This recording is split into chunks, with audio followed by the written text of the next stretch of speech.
This is a lot of crunch. No, this feels like mildly pornographic. That's exactly what I'm going for. Okay, wait, spot on. I might actually need a scissors. Ooh, I all right. offered you scissors. My teeth will do. Let me get comfy. Let me put my feet on the couch. That's fine. I'm sure you'll appreciate it. I mean, this is a secondhand couch that was somebody's who's also was secondhand. So or Is at this least the guy that died? no, he didn't die. He went insane. And then he died. Allegedly. We don't know if he's dead. So there's just some guy out there, former cop, who likely has hidden guns around this house somewhere. Just in And the attic. He might be alive. Knowing he's insane, are you in any way fearful that he might just show up one night? No, I think his brother also lives in the neighborhood, so I feel like he would go there. Did he live with his brother at any point? I don't know. Our neighbor just said that he lived here and he went insane and he has a brother who lives in the neighborhood, and that's all the information we have.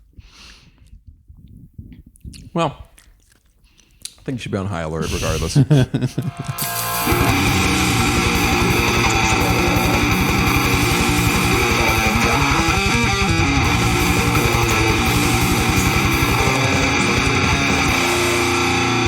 Welcome to episode 3 of Content Piggies. I'm your host, Swine Supreme. We are joined today by Sloppy Joe. And Rice-A-Roni. Racer Up the San Francisco Treat. Exactly. All right. Well, on today's episode, we watched a really shitty movie with Ethan Hawke. Have we landed on that yet? Okay. I guess we'll get there, but I'd say the quality is on par with this podcast. Ethan Hawke was definitely in it. Yeah, in terms of actors, that's about it, because everybody's face was like obscured to some degree, or it was like Bigfoot footage. Right. Yeah, a lot of that. Yeah. A lot of pixelated foliage. Drone footage, lots of exposition, or just really poorly filmed shots. So yeah, we'll be discussing the Ethan Hawke movie Zeros and Ones. I couldn't tell you why it's called that. No. There's no computer programming. Right. There's no hacking. There's nothing. I don't know what if anything there is a binary in this movie. There's two brothers, twin brothers. Cameras are on or they're off, and there were a lot of cameras in this movie. That's the binary you got to work with. And Steven, he was doing something. He was hacking, maybe. He was Skyping. He was Skyping and smoking, and when they came in, he was just on Zoom. He's always Zooming with Ethan Hawke. You only ever see him on Skype or Zoom. But he's just he was there in the apartment before he got in there, right? So he's just always having a live stream to his life. Maybe he just lives in the metaverse and we were unaware. But yes, so before we get into anything, we got just 2 things for housekeeping. We wanted to just give a shout out to Sam Morales and Jake Schreiber for producing our theme song. I may have written the lyrics, but I did not in any way, shape, or form make the song itself because I don't have any musical abilities whatsoever. The other thing is we have stickers, so we have merch. We're going to be doing a giveaway, I'll call it. There's just 3 stipulations. Give us your address, and we promise, we guarantee that we will respect your privacy. You rolled in hot on that one. Oh, yeah. And yes, 2 other things. Subscribe to the YouTube channel. Just search for Content Piggies. But if you can't do that, everything will be in the show notes. There's links. It'll be very easy for you. And yeah, subscribe to the podcast feed wherever you listen to podcasts. It's everywhere. I did my due diligence. We're on Apple, Spotify, Pocket Casts. Google Podcasts? It's on Google. They suck, but yeah, it's there. It's on... Can I find it on Parler, though? You might actually be able to. There we go. For all I know. I mean... Continue. If they like iHeartMedia, it's there. I don't know what the Nazis are up to, though, these days. So yeah, if you want a free sticker... Free Content Piggy sticker. I mean, you two can be the judge. rate the sticker. I would put that on a Nalgene. High quality. It's nice. It's a good. Thick, Mm-hmm. nice thick vinyl. Feels good in your hands. Is it Stickable, waterproof? symmetrical, multicolored. It's got it all. Did you put it on a vehicle?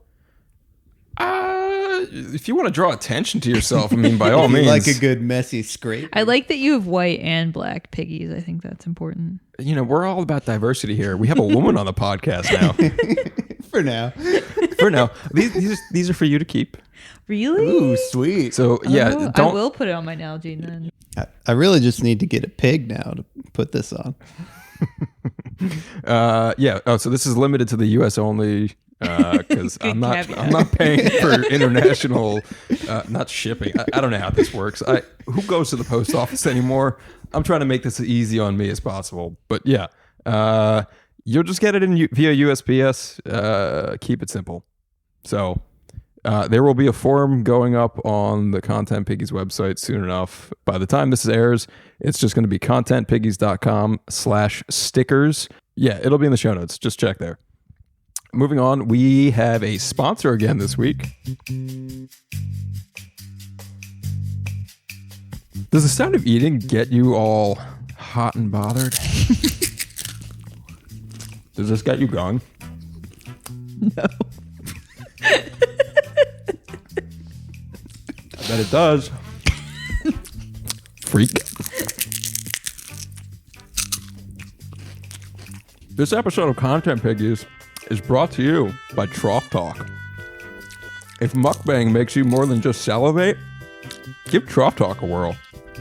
Call 1-900-TROUGH to be connected with live mukbangers now. If watching mukbang on YouTube is ruining your children's video recommendation feed, then Trough Talk is for you. No longer do you have to feel the shame of getting off on people binge eating for views. With Trough Talk, you can directly support your favorite mukbangers. 100% guilt-free. When you call 1-900-TROUGH, tell them Content Piggy sent you, and you'll receive your first 10 minutes free. Call now. Again, their number is 1-900-876-844. Tell them Content Piggy sent you. Thanks to Trough Talk For their support of Content Piggies.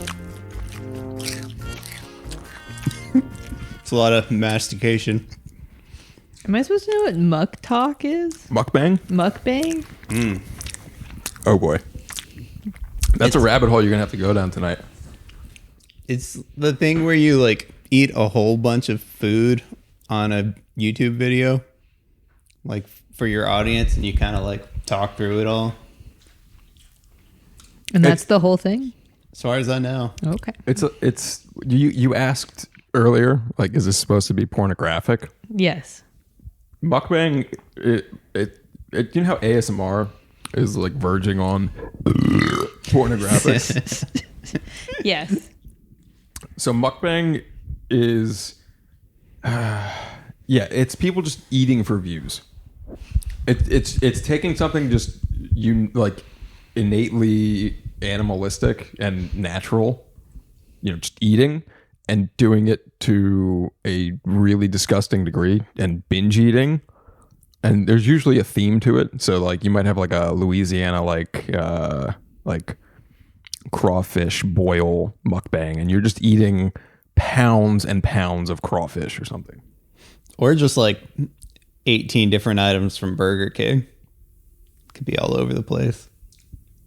It's indulgence to like the nth degree. All right. I don't want to yuck anybody's yum. I'll have to figure out who it is, but there's some guy that apparently was like a pretty fit guy and just decided, I'm going to be a mukbanger now, and gain like 200 pounds in like the span of a year just doing mukbang videos. Wow. Real classy guy. Yeah. Did it pay off though, do you think? He bought like a really like expensive condo in Manhattan. All right. So it depends how you define paid off. And that sounds like it worked out for him. To some degree, yeah, of course, yes. If it's making him happy, like you said, don't yuck your yum. Yeah, no kink shaming unless kink shaming is your kink, right? Oh God, whatever this booze is, it's making me pretty, You can't handle the Truly. I can't. All right, so let's get on to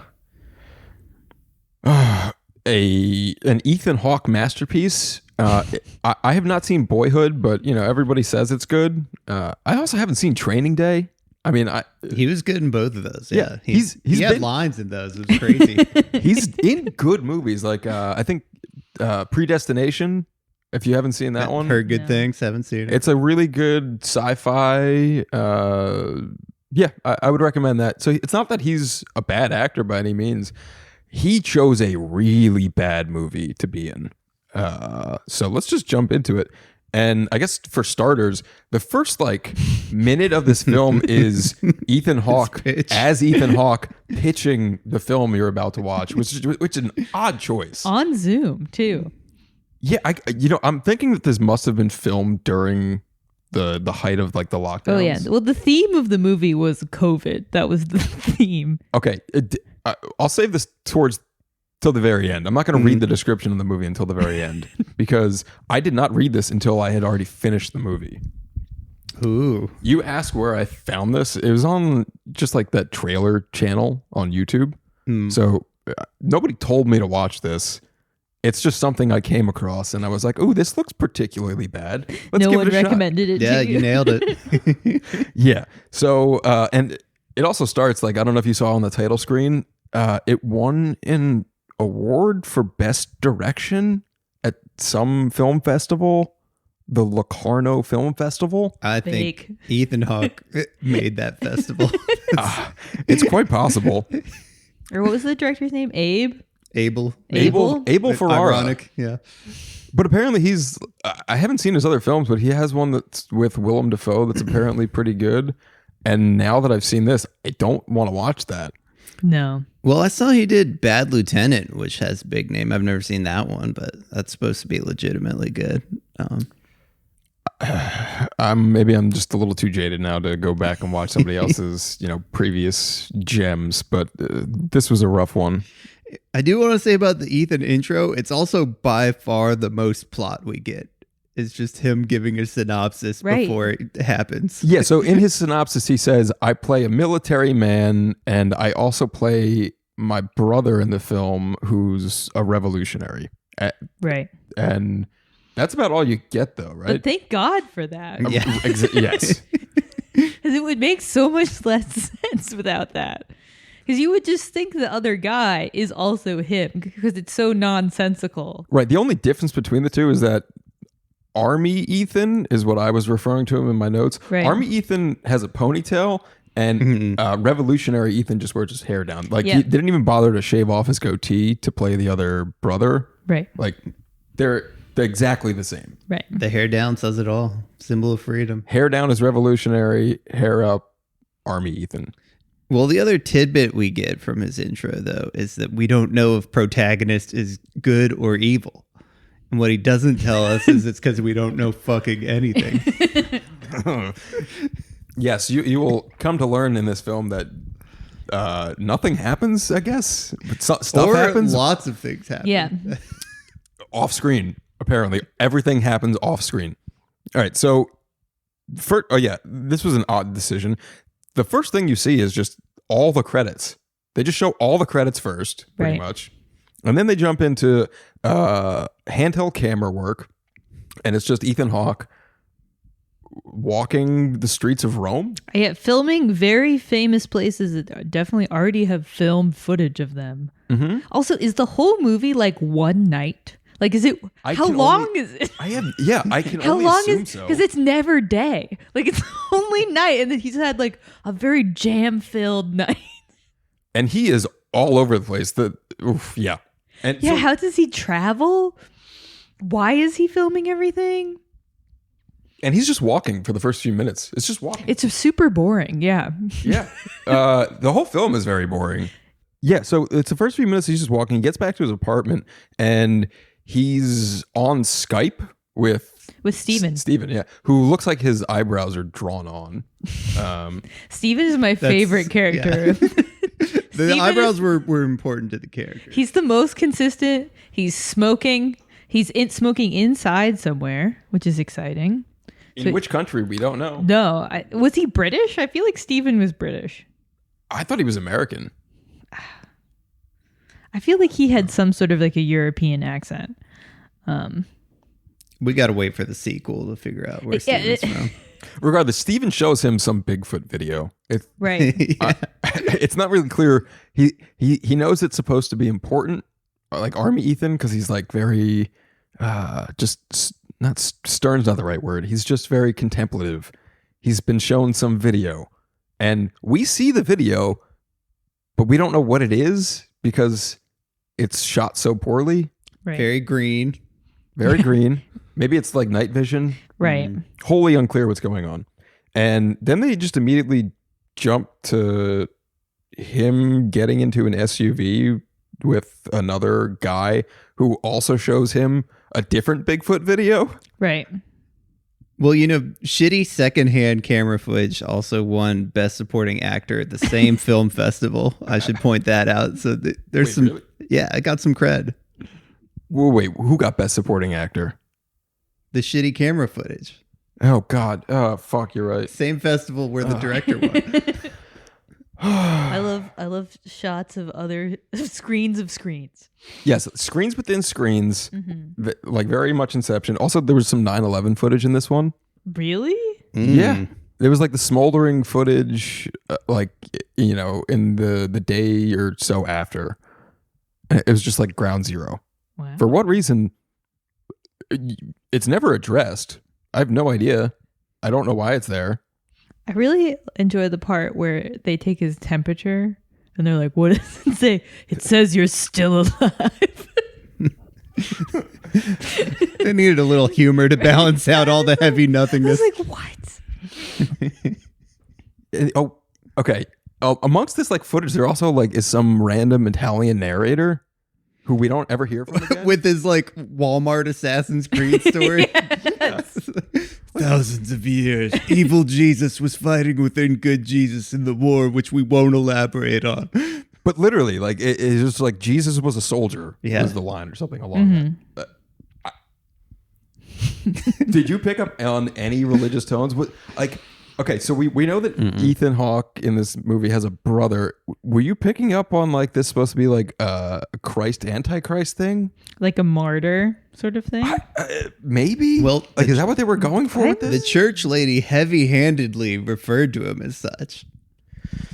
It's something about he's like arisen and all that shit. Maybe he's dead, maybe he's not, but like, yeah, that whole like talk to the lady in church to figure out his next moves. She basically talks about the brother as Jesus, but no, that's all we get. There also was so many religions too. Yeah, he at one point for no reason just Army Ethan goes to a mosque and is praying for a minute. Which I think you also like, you're not allowed to just interrupt like midway through those prayers. Like I'm pretty sure you have to be there at the beginning towards the end. Like you're not supposed to enter. Like they were already praying. He just like comes up in there. I'm pretty sure you're not supposed to do that. Maybe the rules changed like in post-apocalypse. Right. It went from 0 to 1. Yeah, like when you put on a mask to kiss somebody wearing a mask, who's also like your brother's baby mama. I was so confused by. Okay, so my brother and his partner. Have you ever kissed her wearing a mask? No. But so they would do that just for shits and giggles to make people like weird, like mask kiss. Yeah, like early in the pandemic, like just to like fuck with people, they would put their masks on, like they wouldn't have their masks on, and then they would put them on to kiss, just because they knew it would weird people out. And then to see it in a film, it's just like, but they're doing it in earnest, right? And then they don't wear their masks the whole time they're there, so you're like, why did you put them on? Very strange. And they don't plausible deniability. They don't put down the metal part either. You know, yeah, they that don't bothered form me. it to their face. Also, what are you dreaming about? Fish. Porcupines. Classic line. He says some real creepy shit to the sleeping child, and the child, like I guess the actor they got, everyone's probably Italian other than Ethan Hawke and maybe one other like soldier or something. Right. The child clearly does not speak English because he's just looking at Ethan Hawke like, what the fuck are you saying, man? Yeah. Well, also they're in there and they're like, oh yeah, his dad's dead probably. And you're like, no, well, there's a child here.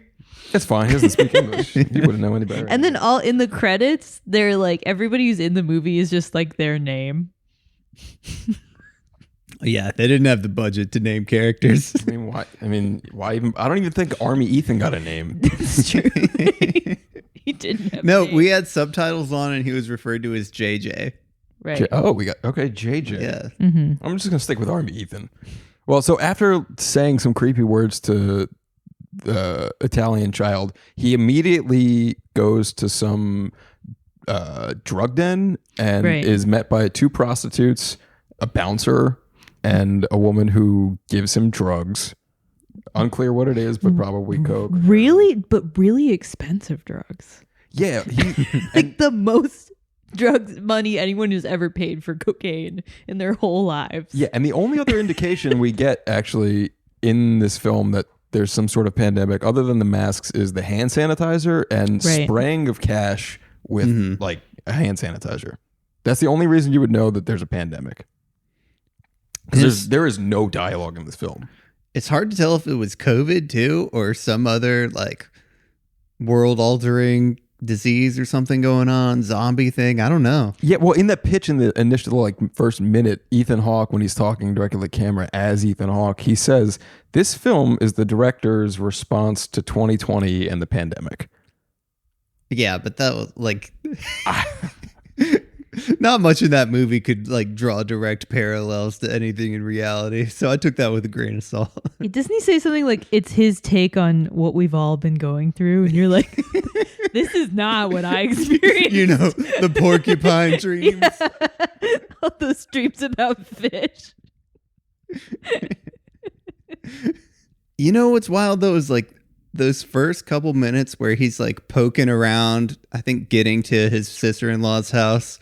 I felt some real suspense there. Like I thought we might be getting some sort of like a zombie attack or some sort of a cool fight scene maybe. And then it just disintegrated after he got inside the house. I wouldn't even say it like plateaued or fell flat. Like it sunk hard. Oh, yeah, it kind of cliff dived from that beginning. Yeah. I don't know. I was, when we got to the drug den, I was like, oh, there could be titties in this film. And no, there wasn't even titties. None of that. And okay, so the only Well, so why is it rated R? Do you know? was It is. There's that drugs. Oh, there was like the dead prostitutes were pretty sliced up. They looked like. Well, we didn't get to they're not dead yet. Oh, okay. Okay. Yeah, you're jumping ahead. But Joe. there was like some minor blood, but it was more like a Jackson Pollock thing where like there's blood just strewn about. Yeah, they look like they took a blood paintbrush and just like splattered them. Yeah, but that's later on. Not really important to the story, but the only instance of the revolutionary brother we get is so Army Ethan goes to this drug den, if you can even call it that, just some seedy spot in Rome, and the person he made a drug deal with, he shows Army Ethan a video on an iPad. Right. Why does she have the video? This is the third video he's been shown. There's like some network of people, I guess. It's not really clear, but she shows him a video of his brother being interrogated by Italians. That seems about American? right. Yeah. That's right. We'll never know because that guy had a mask. Are you American? Yeah, he asked the guys to pull down his mask to see if he's American. Yeah. The way he framed it too, you can't tell who anybody is with all these masks on. And they also tried to make him like, they clearly tried to make him like a Marxist revolutionary, but then he's going on like after they like inject him with, I don't know, sodium pentothal, like truth-telling serum or something. Something that was made famous in San Francisco, which was not truth serum to me. If anything, I would say San Francisco is known for like poppers. That's what I thought it was. Right, I was like, oh, they're gonna give some poppers. Get your butthole ready, bro. Yeah, exactly. But yeah, then he's just going off on some tirade about being a revolutionary, but also like being upset that people aren't obeying the Constitution anymore, as if like any good Marxist would give a two shits about the U.S. Constitution. And he sings. What is it? Does he sing? It's not Yankee Doodle Dandy. What is it that he sings? Yeah, some sort of like patriotic One hymn. Sunday morning, by the shadow of the steeple, by the relief office, I saw my people. They stood there hungry. You know the song. And then he utters one of it's in the trailer, so maybe I can actually play it. He utters one of the stupidest lines I've heard in any film, and he says, I would light myself on fire. How come no one is lighting themselves on fire? Huh? How come no one is lighting themselves on fire anymore? Right. A Buddhist Marxist. Yeah. You're like, go for it. yeah, and then we never see any of him again. Well, he's killed. Is he though? I think so. I think that's what they were implying. They just keep saying that he is, and then they never show it. Yeah, well, that was all the plot tension we had. Is like, is brother dead? And when? Everyone was like, when? Yeah, they very insistent on like when and where constantly being asked. But if they had just fucking asked why every once in a while, we might have had a Or movie. what? Yeah. Or I mean, I guess the how. The how is not clear either. Yeah, they picked the two least important W's to focus on. But anyway, so after that, like it pretty much, that's when he goes to the mosque for all of a minute. And then after Army Ethan goes to the mosque, he just straight up pulls a pistol on a junkie in the street. Oh, yeah. Just gun to his head. And my American friend. I guess they had an agreement that he wouldn't do drugs anymore. And then then he gave him drugs. he just hands him over the heroin that he picked up. Which at is the like drug den. somehow like $600 worth of heroin. Yeah. Why was it so expensive? And it was like the size of like a dime. Like I don't know a lot about heroin, but I understand that it's very cheap. Something happened to the rest of the heroin because he was handed a mound of powder, and he only gave that junkie like a fifth of what he got. I mean, maybe there's an implication that Army Ethan's also a junkie. I don't know. Remember, we don't know if he's good or bad. Right. This could be bad Army Ethan doing some drugs. And maybe heroin's very expensive in Italy. And it's also a pandemic. Right. Well, regardless, he moves on. He does ask him if he's still wearing his vest, but we'll come back to that. Right. So immediately after he pulls the gun on the junkie, gun to his head, Army Ethan and some other Army guys go raid a boxing gym and waterboard some like God, that made no Muslim fucking guy sense. for no reason. And then they give him like a hard drive that's full of things he has to memorize or something. My read on it was that it was like, here is instructions. They tell him to study it, destroy it, make it happen. Right. Read that as you will. I don't know what it meant other than maybe, we already mentioned it. Yeah. There were some murders at the drug den. I assume the boxing guy was instructed to go do the murders, maybe? Is that what? That's not what I thought. What else could it be, though? So like the homeless guy says he's Army Ethan's like, where is he? And he's like, he's in training. And then we cut to that. So somehow, right. So somehow that guy knows where this boxing fellow is, right? That's how they got that intel to go there. When he said he's in training, I thought he was referring to the revolutionary brother. Oh, no. I thought they were talking about that guy because he's boxing. Isn't that sort of training? Yeah. So much of it doesn't make sense. And then they were like, did they go in there planning to waterboard them? Because they just found this gross cigarette water conveniently there. They didn't bring in a bucket. Right. They didn't bring water with them. Did they have a plan? And then Army Ethan is there, not to interrogate, but just to document the torture? Like, that's his job? I think that was the shoot it so they believe it line. I think that was in reference from earlier. Shit. I was wondering what that was about. Yeah. Okay. Because the whole time, is he there? The whole time he's filming everything. Like he's filming, I guess, the Vatican, maybe not the Vatican, but like churches and the Duomo. Mm-hmm. The Duomo? Yeah. Haven't you played Assassin's Creed 2? I think I played the first one and then I was like, yeah, I'm good with Assassin's Creed. Get out of my house. This is a pro Assassin's Creed house. Against Assassin's Creed. It's just, I haven't bought a gaming system in a while. I have a Switch. Okay. Before that though, the previous system I had was like a PS3. I've skipped generations.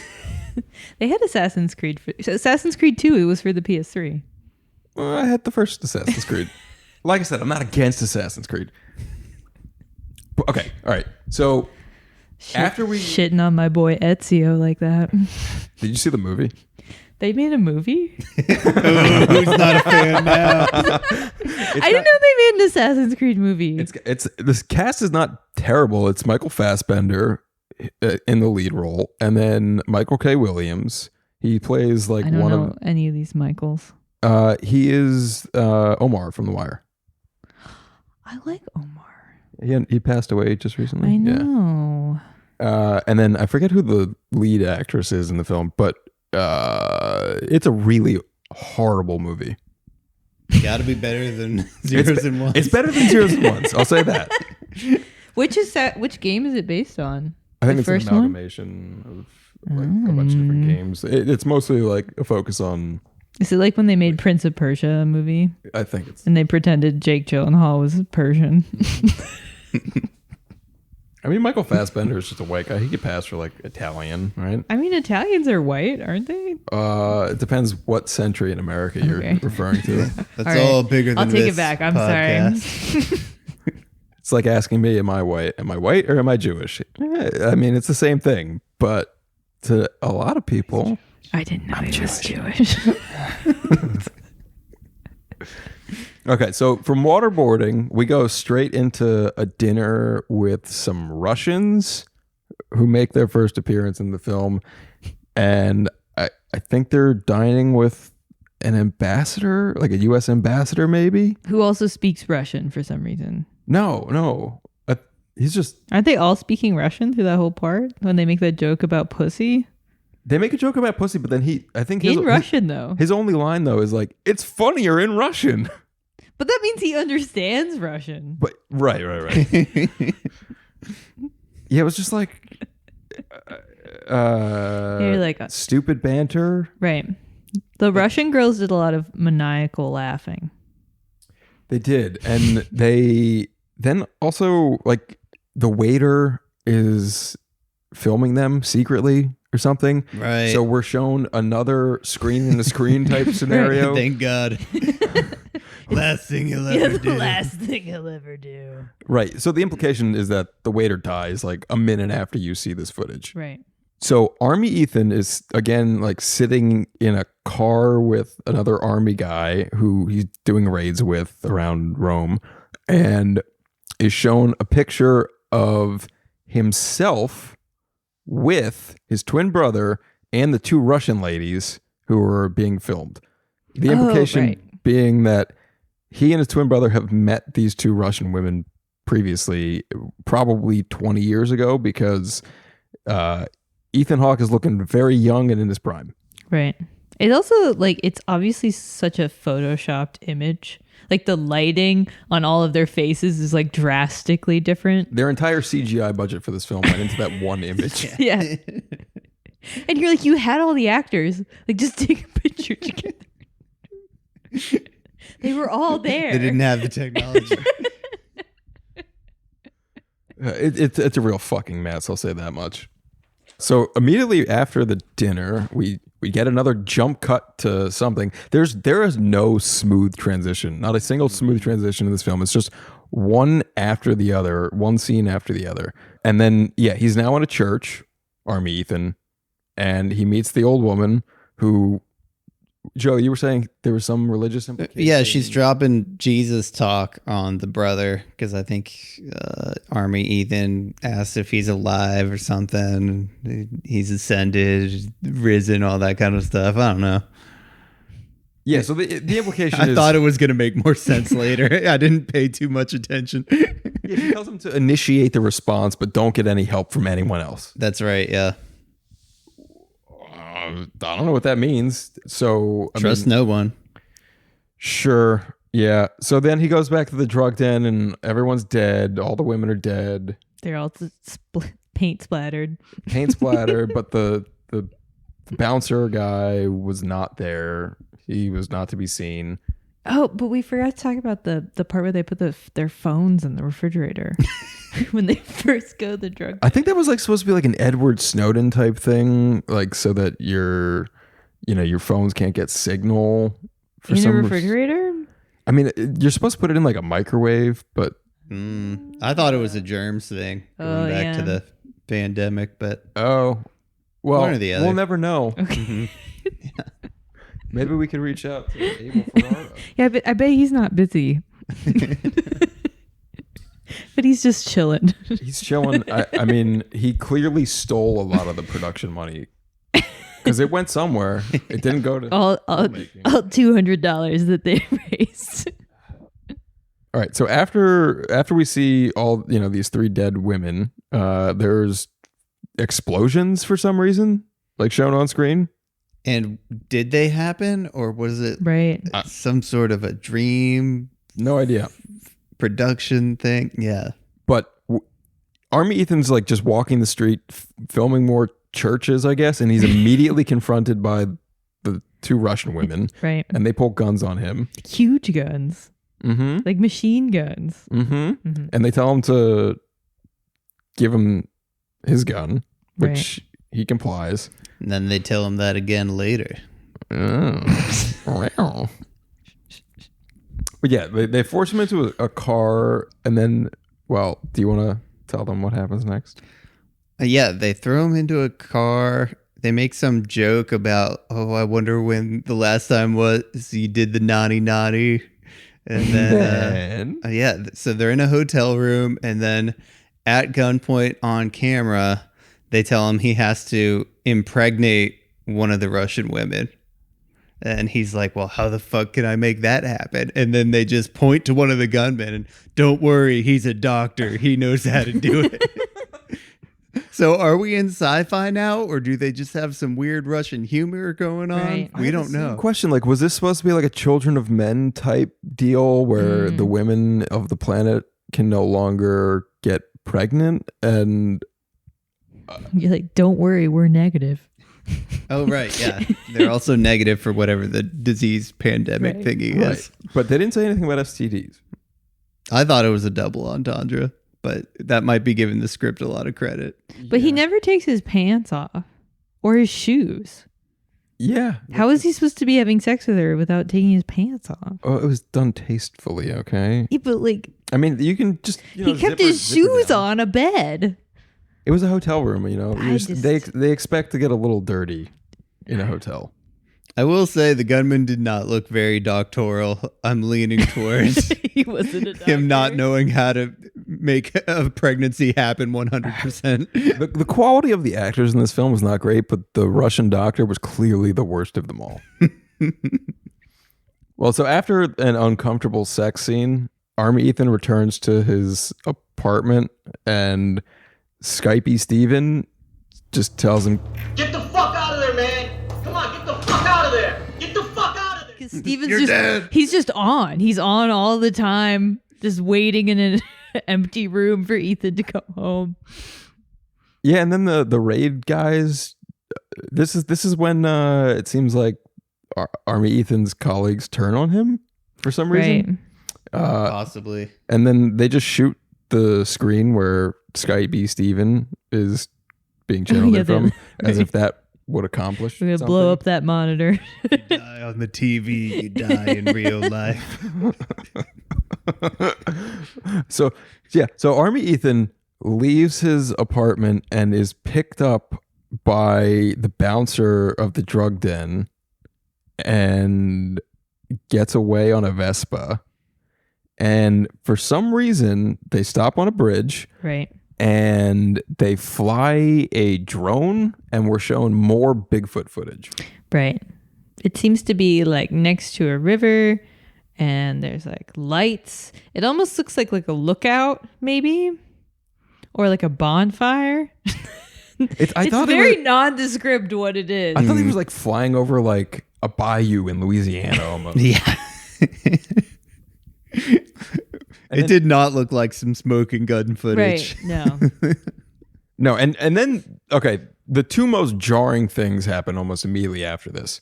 Army Ethan is now on, well, okay, so the junkie guy, he's now, Right. the junkie guy is now on a Skype call with the Russians and Army Ethan's Boss? colleague or And like boss. these ambassadors and world leaders, kind of everybody.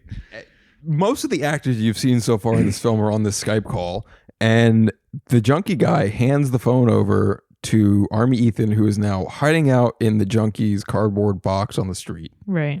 And he's asking about his brother again, and then realizes, I need to get the fuck out, Right.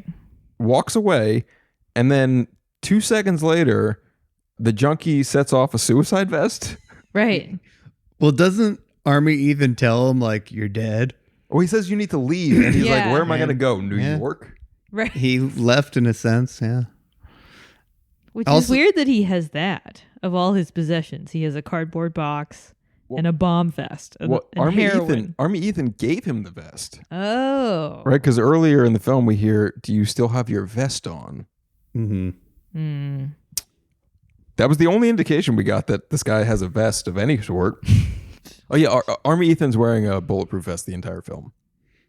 We do get also a little more plot in the like all-star lineup Zoom call there, because they're like, you've been sleeping with the enemy. That's an unforgivable crime. So it was definitely like the women used that sex video as blackmail, Right. with not entirely sure which of those people cared the most, but that seemed to be what launched the whole like turning against him. Right, he was sleeping with the enemy. But the sex video was like just his back. Like you couldn't even. Could have been You his brother. yeah, it could have been his brother. Also, the sex video was like predator vision. Right. And like, why did they let him record his own blackmail video on his camera? Oh, he was at gunpoint. I know, but like, Had to. I guess. There's too many questions with this movie. All right, so after the suicide vest goes off, Army Ethan runs over to baby mama's Right. apartment. Right. Mask kissing girl. Well, before he does anything, he immediately pulls a gun on her too. Right. Yeah, that made no sense. This guy just loves pulling guns on people, like straight to their face, for no reason. Like he pulls it on the junkie, and then he pulls it on the baby mama, brother's baby mama, I should say. Right. They grab the kid, and they immediately go up to the rooftop, and this is the first instance we see of daybreak. Right. Mm-hmm.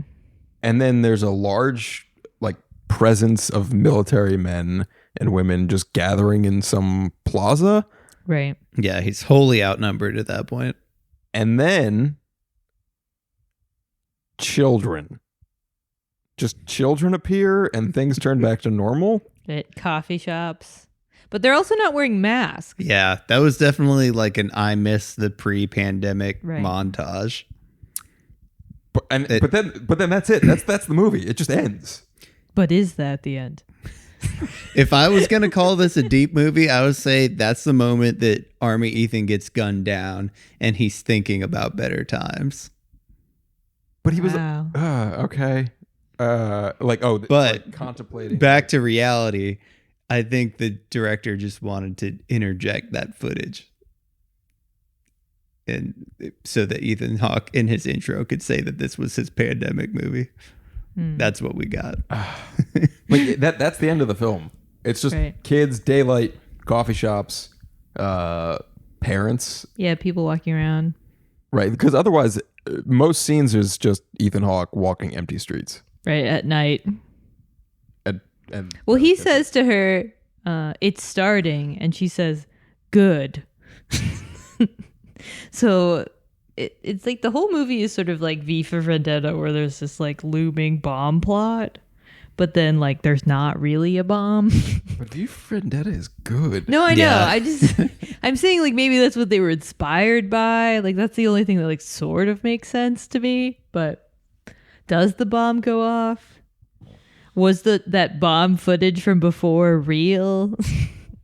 Yeah, I'm not really sure what the implication is for any of like what we see on screen.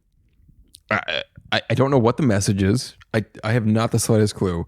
And then after all this, in one of the strangest turn of events, we see Ethan Hawke like as Ethan Hawke again. Round 2. Again, but he's gained glasses. You know, he lost sight from the first Zoom video after filming the movie, and then he had to have glasses on. Right. And but he's in the same room with the same backdrop. And we learn that the footage from earlier, the opening scene where Ethan is Ethan, like actual Ethan Hawke, we learned that was shot prior to filming, and that was meant to get investor money to produce the film you just watched. Which happened.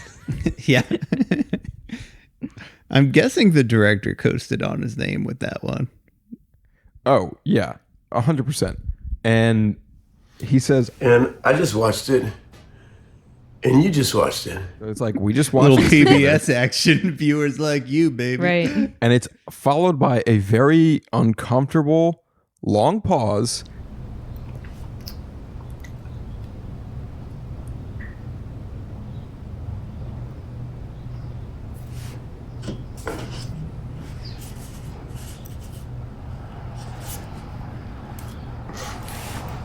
I'm only led to believe that he also thought this was dog shit.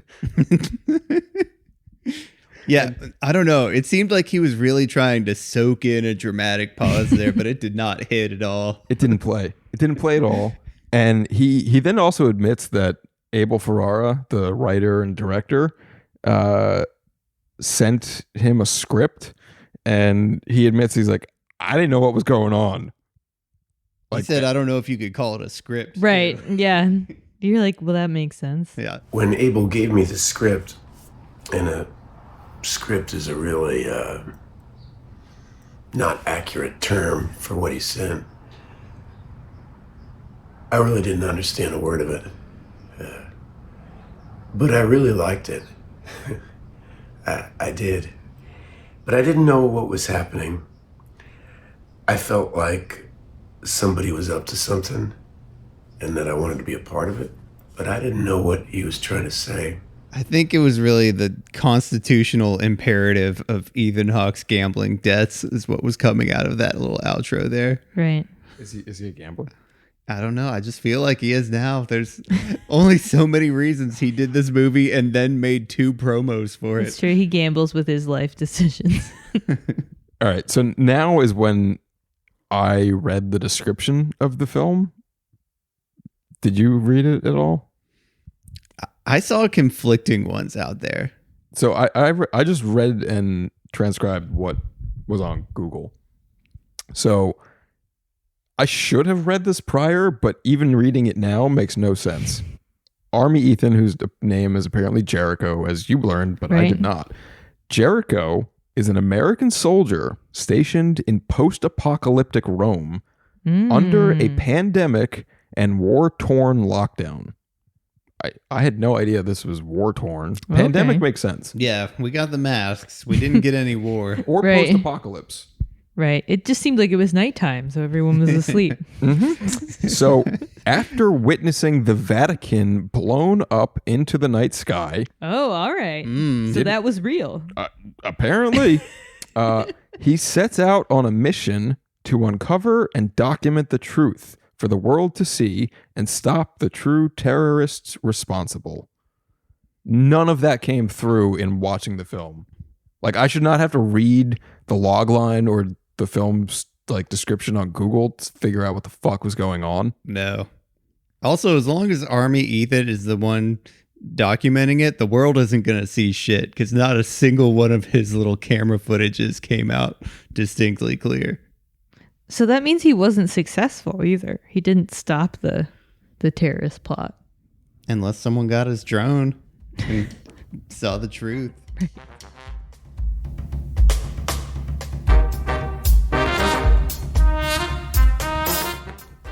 Hey, Sloppy Joe. Hey. You ever eat dinner all by your lonesome? Oh, all the time, Josh. He doesn't. How does that make you feel? Oh, it makes me feel like shit. Well, do I have the service for you? This episode of Content Piggies is brought to you by Slop Roulette. Are you recently divorced? Just out of a long-term relationship? Widowed? Do you cry while eating your microwave dinner every night? Well, cry no more. From the minds behind Trough Talk comes the #1 dating service for sloppy singles looking to get their sloppy second chance at love. Slop Roulette is an online dating service offering one-on-one video chats for sloppy singles looking to chow down and get down. Slop Roulette holds your hand the whole way through, even shipping pre-made frozen microwave dinners straight to your door. Simply throw your frozen Salisbury steak in the microwave, pop a squat, log on, and chat away. Who needs some fancy sommelier to recommend a nice wine pairing when Slop Roulette can pair you with the love of your life right from the comfort of your lazy boy recliner? From mukbang to fuckbang, Slop Roulette has you covered in more than just gravy. Head to doing.biz/roulette to get started now. Again, that's doing.biz/roulette.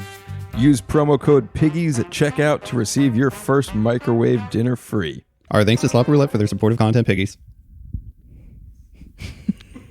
It's so gross. Okay, now is your time to shine. Rice, I have a pitch. All right. Sorry, Rice or Roni. I have a pitch. I have, way before Content Piggies was even an idea, I have wanted a bowl alternative. A plate. Not a plate. Something similar to a Got bowl. him. Was it a bowl but flat? It's a bowl, but not round. But you drink All right. A square bowl? Think elliptical. An oval bowl? Getting close. Pigs have the leisure, horses have the leisure of just going face first into a trough. I want that same comfort. I don't want to use spoons. I don't want to use silverware at all. I want a nice little table trough. Have you heard of this place called Medieval Times? Yeah, but you got to use your hands. They give you a whole rotisserie chicken, and you got to rip the bones off out of the chicken. Right. You got to rip that bread. I'm talking no hands at all. So you want like baby food in a trough? I'm more concerned about the trough itself. You can put whatever you want in the trough. If you want to eat cereal out of this trough, by all means. But I want a feed trough that you would find on a farm, but table sized and for individual serving size. So not like really big. It's almost like a sink. You're describing a sink. But you can't piss it. Like a sink that's not attached to a wall. What I'm thinking of is like a bowl, not a mixing bowl, just Back a regular to bowls, are we? a regular like plateware type bowl. Plate. What is plateware? Like your plates, just your large plates, your small plates, your bowls, Right. your Table settings? yeah, your table setting stuff. Your not fine china, but just like your regular tableware shit. I want, maybe it'll be a one-off. I will commission you to make, given your expertise, make a table trough for, whether it be chili or a nice like yellow lentil dal. Jello. Yes, Jello. Just a trough that I can just Clam chowder. dunk my face in and slurp down my New England clam chowder. Diced hot dogs. In Jello. Do you think have you been to the salon? What's the salon? Like a salon. Oh, a salon. A salon. Yeah. You know, That hair, you know. It, yeah, it's like Joe's never been to a salon.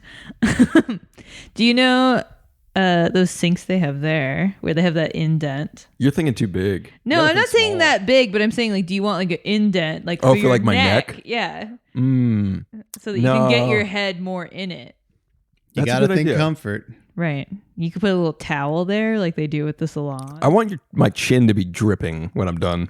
Well, that's what I'm saying. I think the hole or like that like divot for your neck, you could get closer to it. But a divot, I mean, that's like a big bowl you're talking about. Like, I'm just saying it has to be the size of that. I'm just saying it has to have the indentation. this bowl of popcorn, like, Yeah, but it would have to be shallower. What kind of barf angles are you envisioning here? barf. Yeah, just a little lean and Ralph. Get on with your meal. Oh, that's true. Like the You've got a trough here, Joe. oh yeah, like the barf troughs they have at the hospital. You've been to the hospital. Yeah, but that was for my butt, not my Yeah, mouth.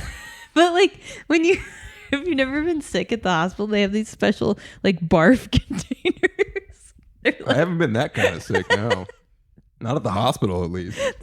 they're like a they're like a hard plastic circle that like fits your face, and then it has this super long plastic bag that comes off of it. This is frightening.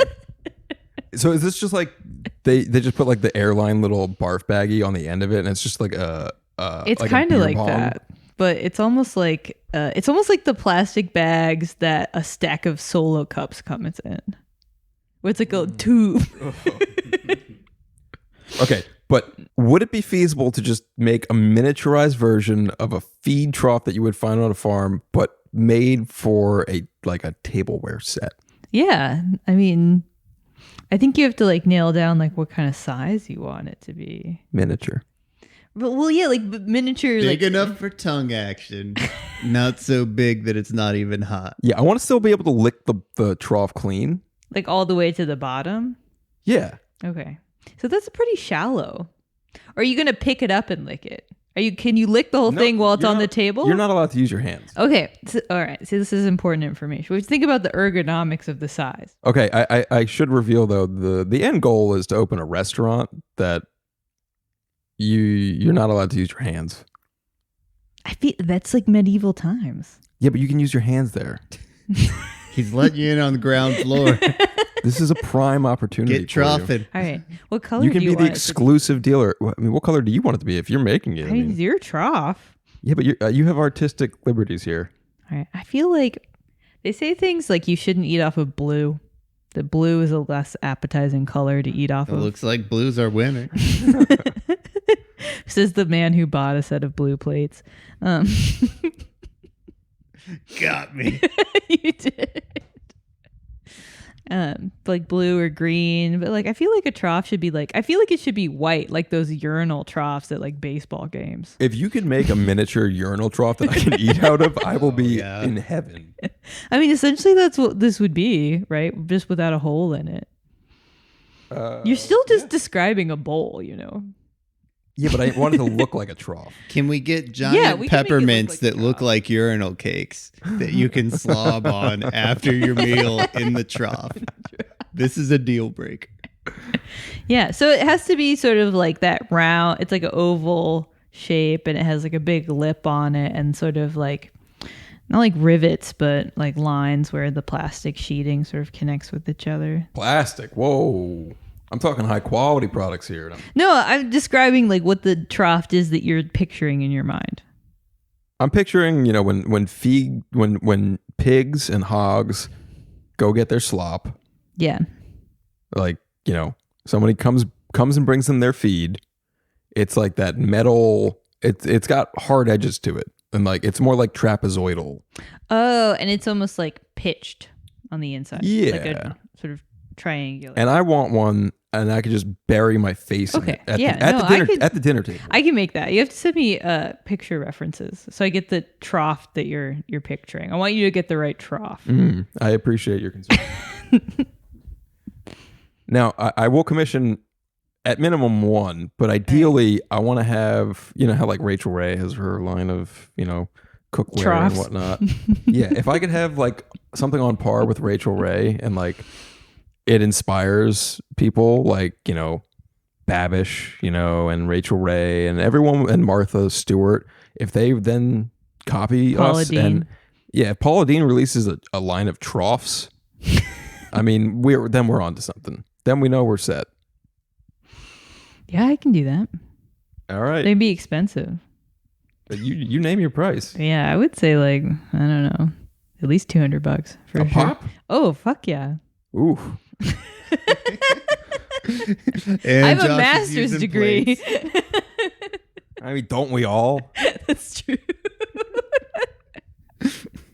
You have to have a master's degree to be on your podcast. Don't worry, Josh. I'll take you to medieval times. They're unionizing now. Medieval times? They're trying to. Even the guys on the horses? I hope it's the guys on the horses. Even the horses. I went to medieval times on a youth group trip. I went there for a birthday party. Mm. Yeah, there's no more. Did you have a bar mitzvah? I did. Did you get a lot of money?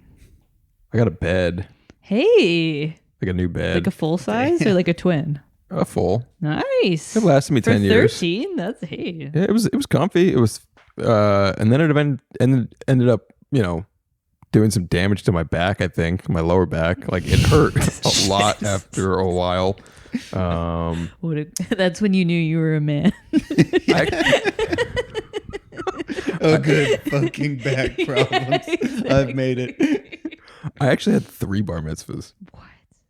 I had the Jewish one, like at the temple, Right. or I'm sorry, I had 2 bar mitzvahs, but in 3 states.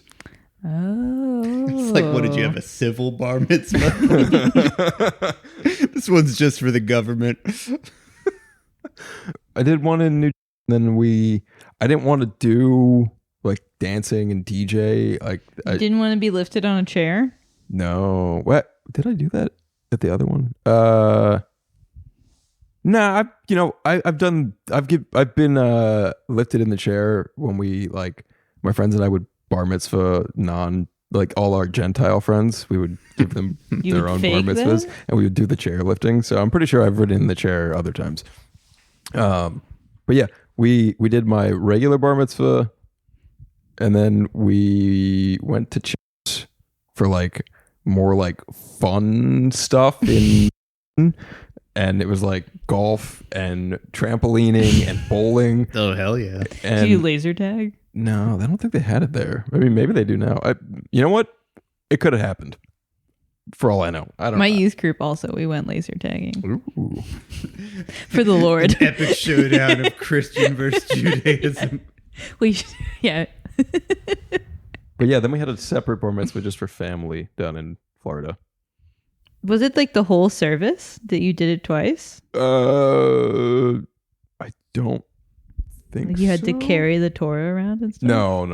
It was the one in Florida was just like more.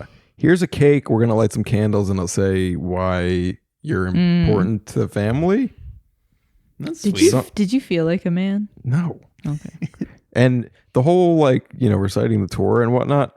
I don't know how to read Hebrew. They gave me some CD that like Just memorize it? yeah, I memorized it. Did and, like, you lip sync the Torah? Yes. But then like the day of, I had to like pretend like I was reading. So they give you this little I guess it looks like a pencil, but it's like more like a short little pointer. And on the end is a little Just a stick? yeah, it's like a stick, but on the end is like a little metal piece with a finger that's pointing. It's like a miniaturized hand, so that you can like point to the Hebrew as you scroll by the Torah. So I just pretended like I was using that stick to point where I was as I was pretend reading, because I was just reciting from memory what I was supposed to be saying. Wow. Like I don't speak Hebrew. I don't understand. Did what I you was know what saying. you were saying? No. I have no idea. Not the slightest That's high fucking clue. stakes. And I do remember I fucked up just like at one part, but no one would know. Because no one else spoke Hebrew nope. there. I mean, maybe the rabbi and the cantor, but Rabbi's just trying to get out of there. He's got a lot more bar mitzvahs. Did the rabbi throw candy? Isn't that part of it too? this isn't like a fucking pinata. Not Mardi Gras. No, I went to a bat mitzvah once where the rabbi threw candy at us. Did the rabbi kiss you under the mistletoe? No, I'm telling the truth. He threw candy at us, like in the temple. I don't know what rabbis are getting up to, but I know Moyles, like they get it in some shady shit. Those are the Are ones they that, the like, dick cut, cutters? Yeah. They do more than cut. They suck. No? You haven't heard this? No? That's not part of the procedure. Wait, are they getting in on the Catholic game? Oh, yeah, big time. They're giving like little infants like STDs that are killing them. Oh, God. Yeah, Awful. they apparently it's part of I don't know, some Jewish tradition. Like after the circumcision, you give a little sucky suck to the infant penis, and some Moyles have STDs. I guess so. They're people. Yeah. They don't even get to Wow. grow up and earn them. Gross. My Moyle's name was Zyke the Knife. Better than Chuck. Gross. Chuck the Suck. I was thinking Chuck the fuck, but I mean, choose your own adventure. were you confirmed, Joe? Yeah, but not like that. Well, I think that's maybe a good place to end it. And Yeah. just a reminder, you can get your free Content Piggy sticker by going to contentpiggies.com/stickers. Just fill out the form. Provide us your name, address, and do us a favor, subscribe to the YouTube channel, subscribe to the podcast feed. We're everywhere. Apple, Spotify, wherever you listen. Just Google Podcasts. that too. Amazon, Castro, Overcast, Castbox, Parlor. Do you have a Patreon? Gab. We have a Gab page.